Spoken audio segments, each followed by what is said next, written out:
Alright, everyone. I would make a tree joke, but I feel like it's just gonna be too grainy, so I'm just gonna leave it at that.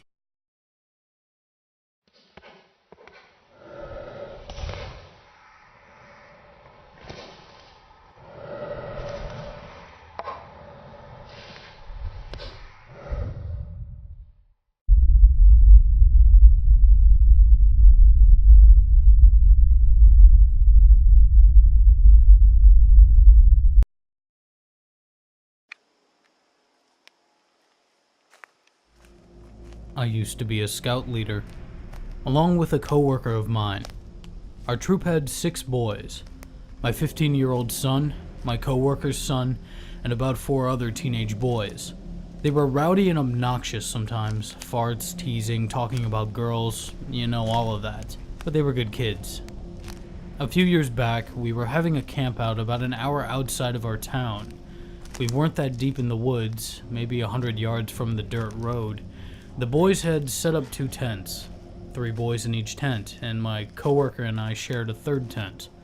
After it got dark, we cooked the tinfoil dinners we brought over the campfire and dug in.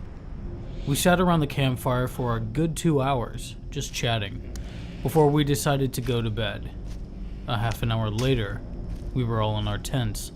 I'm sure the boys were up talking for another 45 minutes in their tents, but I conked out as soon as I got into my sleeping bag.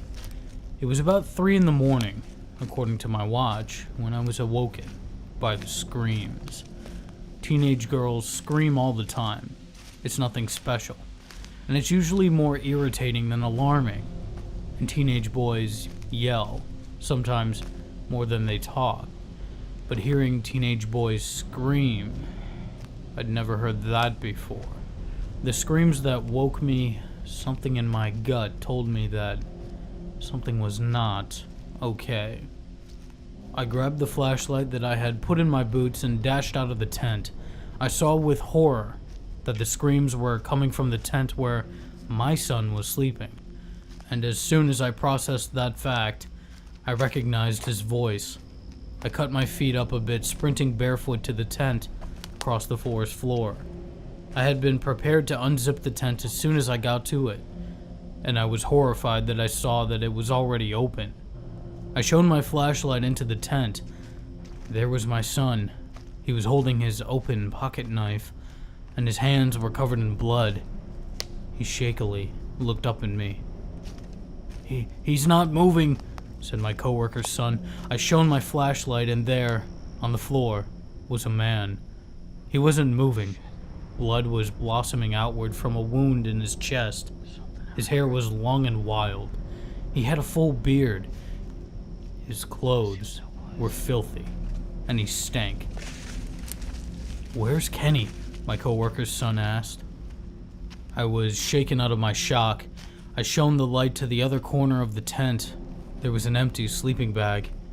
We looked in the other tent. We looked in the car. We were missing a scout. I ordered everybody to get fully clothed and grabbed their flashlights.